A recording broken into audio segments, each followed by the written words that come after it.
welcome to the Classic Mini Hub. This is a new channel I've started which will be featuring this Mini here. This is my Classic Mini I've had for about a month now. It will feature repairs, maintenance and modifying. It's already got quite a lot of things done to it which I will go over shortly. I'll also put a link in the description so you can see all the modifications that are on here. So yeah, one of the first jobs I will be doing is changing the fuel pump, because today on the drive out it decided to stop pumping completely, which luckily there was a hard shoulder on the A1, so I managed to hit it with a hammer and carry on my journey. So I will be replacing that. I'll do a video on how that all comes together shortly. So yeah, let's take you around the car. So as you can see, here is the engine. It's a 1380. It's got a Kent 276 cam in, so it's quite lumpy on idle, but when you get going it really opens up very well. It revs to about 7,500. It's currently pushing around 95 horsepower at the wheels, and I've had it weighed in at 640 kilos, so it's very light.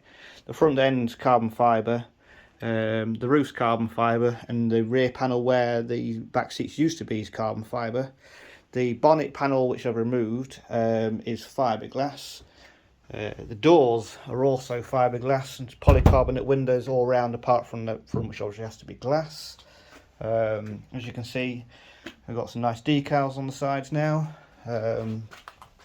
The boot is a fiberglass panel. There's no rear subframe.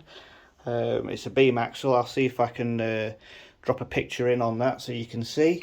One of the recent things I have done is, I don't know if you can see, the lighting isn't brilliant in here at the moment. That's one thing I need to work on.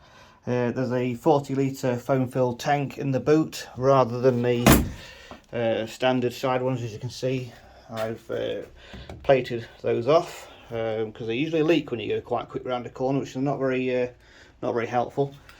So yeah, let's have a look on the inside. So yeah, I really do need to get some better lighting for these videos I'll be doing. So hopefully you can make out the dashboard in here. There is an iPad there. You can get other makes and models of tablets I might add in there.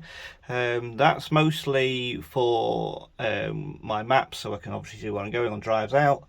It has a GPS Speedo. As you can see, it's very basic in here. There's a full roll cage.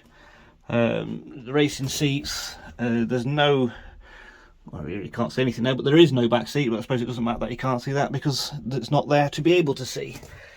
I've had to relocate the battery behind the driver's seat because of the fuel tank. It also has a kill switch in there now, so obviously any electrical issues I can just immediately turn it off. A friend of mine has got a VW Beetle, and we were working on that, and there's a short on the loom and it caught fire. Luckily we managed to put it out and pull the power before there was any major fire, so as soon as I got home from that I decided on putting a kill switch in. So yeah, very handy. So yeah, this is really it at the moment. Like I say, there'll be more content coming soon. The first one will be the fuel pump replacement, because I think that's on its way out, and it's not fun when you start running well, it's not running out of fuel, but it's not pumping the fuel and you come to a stop. So yeah, that's going to be one of the first things that replaced. As you can see here, I have a complete mesh grill. That's just to aid better cooling into the engine. It runs at a nice about 82 degrees, so it runs nice and cool. It also has a quite a large 45 Weber on there, which is probably a little bit too big for this engine, but it runs well. It runs very rich, but that will soon be changed because I do have this, a Garrett T3 turbo that will be going on, and with that obviously I'll have to change the carburetor for a 1 3/4 inch turbo SU carb, so all the fueling side will be changed at some point, so I'm not too fussed about it running quite rich at the moment. So yeah, hopefully all that will be resolved. I will be doing a feature video of the turbo that's going in. That will be quite interesting when that's in there to see how well that runs.